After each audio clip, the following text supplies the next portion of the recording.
Bonjour à tous et bienvenue dans ce nouvel opus Brownwing. Aujourd'hui on est rendu sur la rivière Oise, donc plus exactement à Bruyères-sur-Oise. On va vous faire découvrir une pêche de gardons, j'espère. Des gardons, des plaquettes, peut-être des brèmes, on verra bien. Sur la dernière vidéo sur le lac d'Anguin, il y avait 70 cm de fond. Aujourd'hui on va pêcher avec à peu près 4,50 m d'eau. Aujourd'hui, on a de la chance, encore une fois. Bon, on choisit un peu les journées de tournage, hein, on va pas se mentir. Mais aujourd'hui, il fait beau, on a la crème solaire dans la voiture au cas où. On va passer au mouillage de l'amorce, c'est parti.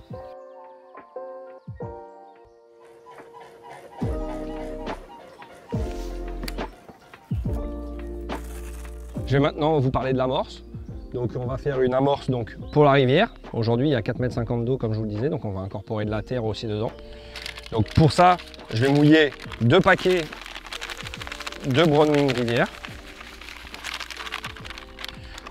Ensuite, du coup, vu que c'est une amorce quand même relativement claire, pour la teinter, je vais y ajouter un Black Roach, parce qu'aujourd'hui,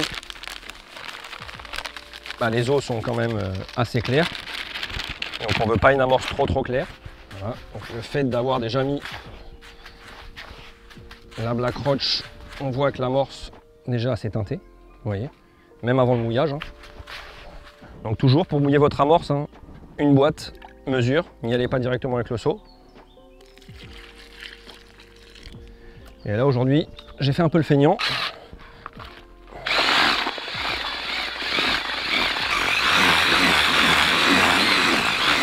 Donc voilà, j'ai fini de mouiller l'amorce. Donc vous voyez, l'amorce là, c'est bien teinté, quand même assez foncé.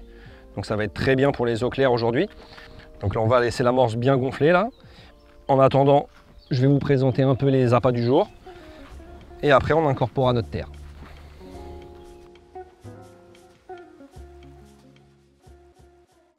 Donc pour la pointe, j'ai prévu donc des vaseux, des gozzers multi et des pinky multi.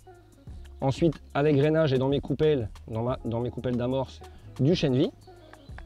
Et ensuite, des gozzers congelés. Donc les gozzers congelés, comme la dernière vidéo, je vous expliquais, je les mets au démarrage dans mon amorce. Et en fait, ça évite de casser les boules tout de suite et que les gozzers se mettent en dessous les feuilles avant que les poissons arrivent et qu'il n'y ait plus de viande à manger. Et ensuite, bien entendu, j'ai prévu du coup un peu de fouillis. Alors, pourquoi du fouillis? Parce que sur la première vidéo, quand on avait pêché à Andrézy en plein hiver, on n'en avait pas utilisé. Parce que c'était des regroupements de poissons en fait. Là, aujourd'hui, il fait chaud. Il n'y a quand même pas beaucoup de courant. L'Oise, c'est quand même une rivière assez capricieuse. Donc, on va y incorporer un peu de fouillis au départ. Donc là, on vient décoller le fouillis. Donc pour décoller le fouillis, très simple, hein. J'ai un tout petit peu de terre de somme que je viens mettre dessus. Et tout simplement, je viens séparer le fouillis, en fait, hein, c'est ce qu'on appelle décoller le fouillis. Hein. Voilà, hop. Et ensuite, je viens refermer le journal parce que je ne l'incorpore pas dans mon amorce.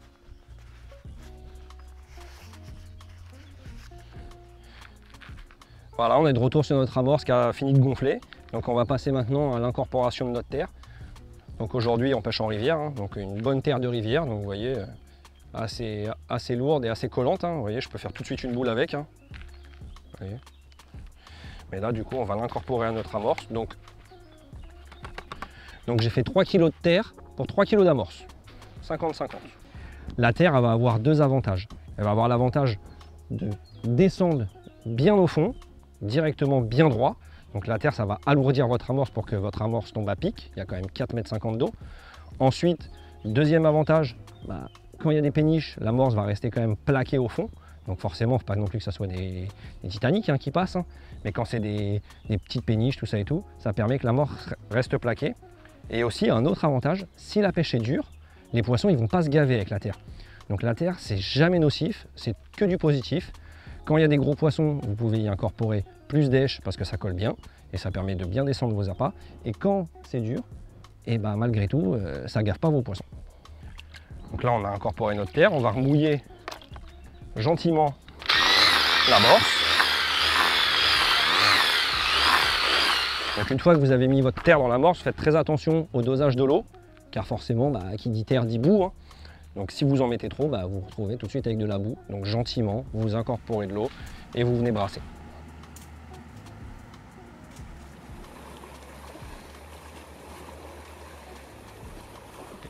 Donc voilà, ça y est, on est prêt à amorcer. Donc c'est parti, hein. Donc dans l'amorce de départ, je vais y ajouter mes gozzers congelés et un peu de chène vie. Donc je vais venir faire 7 boules. Donc de la taille d'une grosse orange. Alors 7, 8, hein. Moi je suis superstitieux donc j'en fais 7.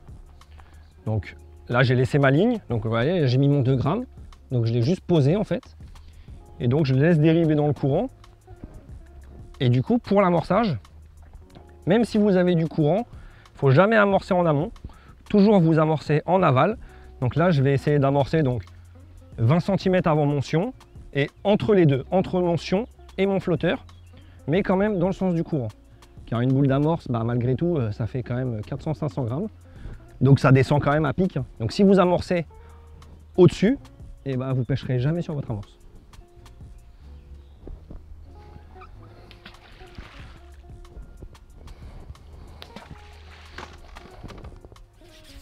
Même si à la main on se croit précis, rien devant la coupelle.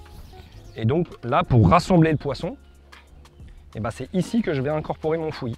Et je vais vraiment l'incorporer donc au fur et à mesure. Vous voyez là, je vais prendre une bonne poignée que je vais mettre dans mon bac.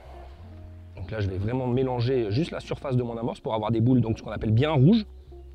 Dans la compétition, souvent on entend ce terme, amorce bien rouge, des choses comme ça, l'amorce rouge. Et du coup, c'est ça. C'est quand on incorpore le fouillis. Et là, je vais venir faire des boules. Vous voyez, hop, bien serré. Et là, vous voyez, bien chargé en fouillis en fait. Eux, ils vont s'ouvrir vraiment progressivement. Et je vais venir les déposer à la coupelle, vraiment sur mon cou. Voilà.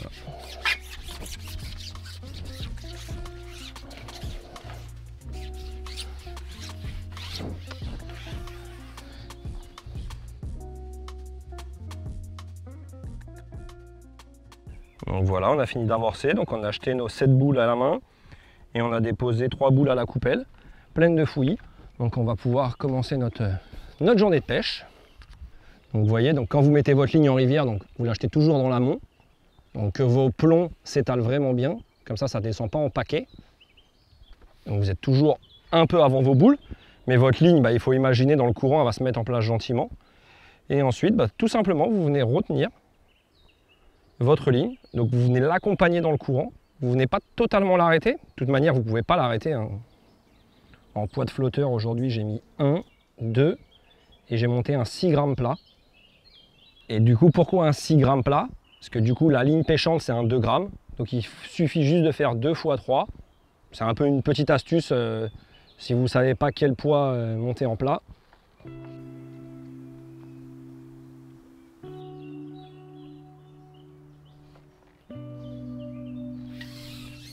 Ah, voilà. Donc un petit 10 minutes de pêche et le premier gardon.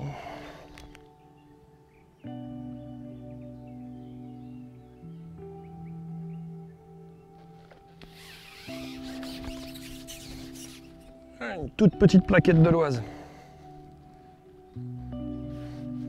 Un jour celle-là sera grande, elle fera 2500. Il y a encore un peu d'années.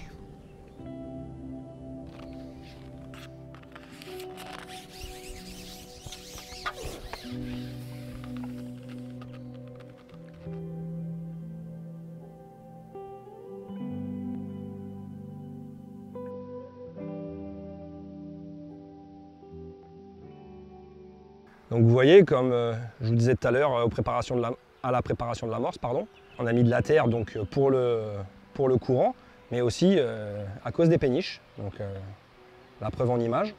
Donc on a quelques touches, hein. Là on a une touche à la coulée, mais pas loin en tout cas.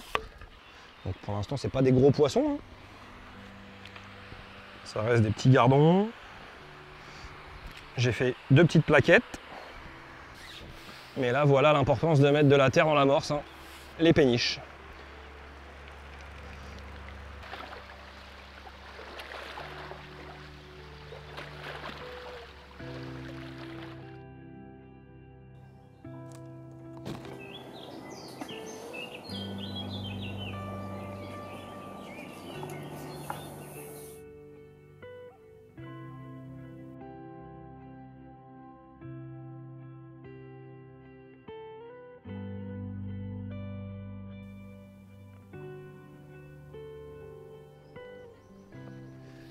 Donc voilà, la journée de pêche se poursuit.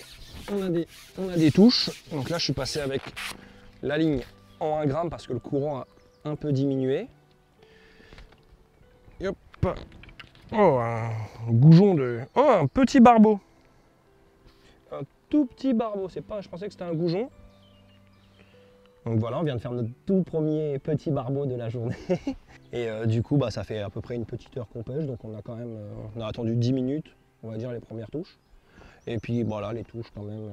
Il y a des touches, pas toutes les coulées, mais on va dire toutes les 2-3 coulées, il y a une touche. Que ce soit au vaseux, au pinky, au gozer, c'est un peu plus long. Les poissons sont pas beaucoup plus gros, donc je pêche 2 pinky. Ouais. Et là, le courant vient de diminuer un petit peu. Donc l'Oise a régule. Il y a énormément d'écluses sur l'Oise maintenant. Donc du coup, le courant diminue, augmente selon les péniches. Et donc aujourd'hui, je vais vous faire voir les lignes que j'ai montées donc, pour cette partie de pêche. Donc j'ai monté à 1 gramme, donc de type boule, avec une plombée assez basse. Donc je traîne environ de 2-3 cm sur le fond. Ensuite, j'ai monté un 2 grammes, donc exactement le même flotteur en type boule, avec juste 1 gramme de plus sur le flotteur. Donc je traîne exactement pareil, donc je traîne pareil de 2-3 cm sur le fond. C'est exactement la même ligne, même montage que le 1 gramme, sauf que c'est un tout petit peu plus lourd. Ça permet que quand le courant il augmente, d'avoir une ligne un tout petit peu plus lourde. Et ensuite, donc j'ai monté un 6 grammes, donc un plat. Donc je vais m'en servir plus pour retenir très très fort, pas vraiment calé, mais vraiment pour retenir très fort sur les boules et vraiment faire des relâchés. Je vais pas tarder à l'utiliser parce que ça fait 1 heure qu'on a amorcé, donc ça se trouve il y a quand même des beaux gardons ou peut-être des plaquettes ou brèmes qui sont rentrés sur le coup. Donc je vais commencer à tous les quarts d'heure, 20 minutes, je vais passer quand même la ligne sur le coup, voir un peu ce qui se passe. Et donc ça, pour cette ligne là, par contre, je traîne de 10-15 cm quand même, vu que j'ai un fond assez propre. Là, j'ai tout mon bas de ligne qui repose sur le fond. Voilà pour les lignes. Donc au niveau des plombs, donc, vous voyez, ce sont des plombages donc, groupés de toute manière. Donc il y a une quarantaine de centimètres de hameçon. Donc les lignes sont montées en corde-ligne en 13 centièmes, donc toujours pour bien rigidifier la ligne. Et ensuite, je mets des bas de ligne de 20 cm. Donc pourquoi 20 cm? Tout simplement parce que ça s'en mêle moins. En étang, vous pouvez mettre 10 cm, 15 cm, sans aucun problème. En rivière, je vous conseille d'opter pour du 20-25 cm. Ça vous aidera et vous en mêlerez beaucoup moins. Vous verrez par vous-même.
Voilà, la journée de pêche continue. On vient de casser une petite graine là. Donc ce matin, je vous parlais de la difficulté donc, de la rivière Oise. Un autre critère à prendre en compte, c'est la montée et la descente du fond. Et là, on a repris la pêche. Donc j'ai ressondé ma ligne parce que je suis revenu sur ma station et je patauge. Mes pieds, là, ils sont dans l'eau. Et mon point de repère, donc j'avais pris un repère, donc j'avais pris cette pierre là qui est juste au bord là. Le caméraman pouvait monter dessus ce matin, mais là il ne peut plus monter dessus, sinon il a les mollets trempés. Elle est montée de 20 cm, donc d'où, vous voyez, là j'ai plus du tout de bannière, je ne sais pas si on voit sur l'image, mais vous voyez, j'ai plus de bannière, alors que ce matin j'avais un bon mètre, et là du coup il n'y a plus du tout de bannière. L'eau est bien montée, et pourtant le courant n'a pas augmenté du tout. Donc ça perturbe quand même les poissons, bien sûr. C'est pour ça qu'on les perd, qu'on a des touches, qu'on n'a plus de touches. Mais bon, il fait beau. On va essayer de faire un peu de poisson cet après-midi, ne pas trop louper les touches, comme là.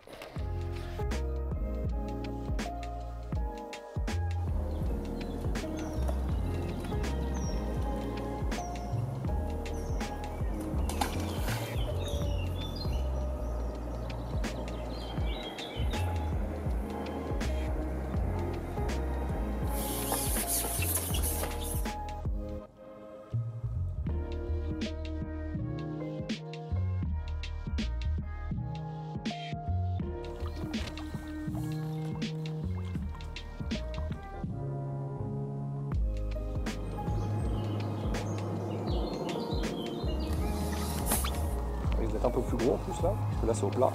Ouais.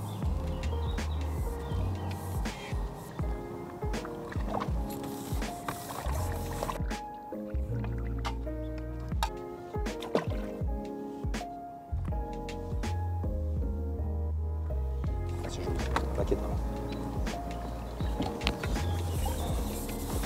Oh, on va continuer au plat. Hein.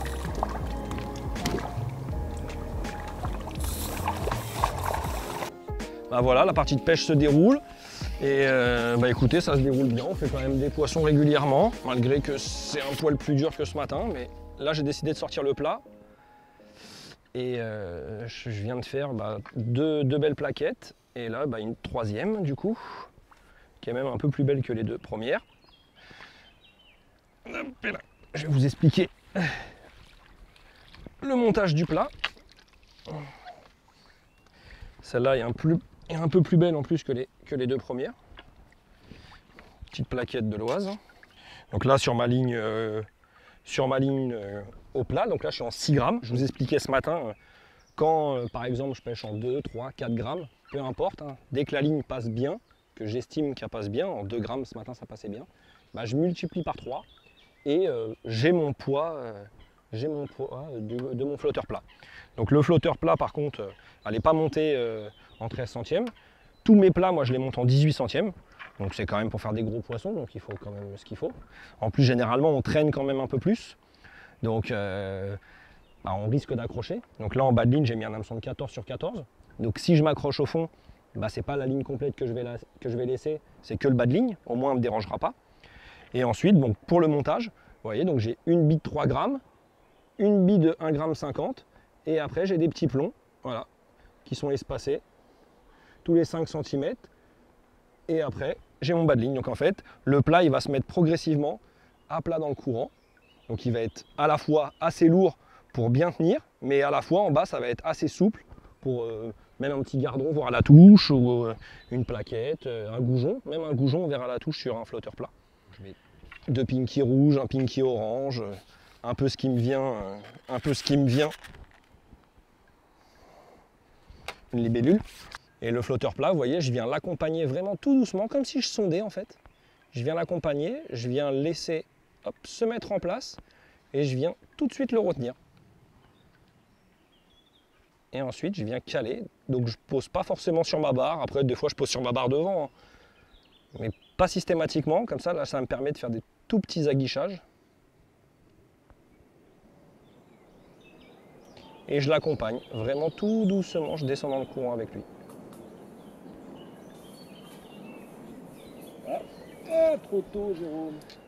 Ah voilà, on vient de louper une touche au plat. Bon voilà, une petite chaussette de Pinky. Pas de chance, on peut pas gagner à tous les coups malheureusement. Mais bon, on va remettre en place et on espère refaire un poisson quand même.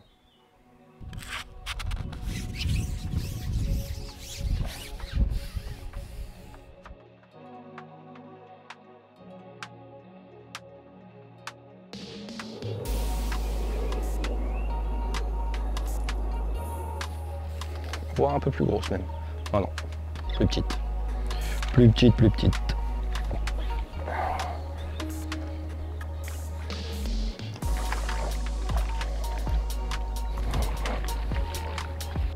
Voilà, encore une petite plaquette pris au plat. Voilà, petite plaquette.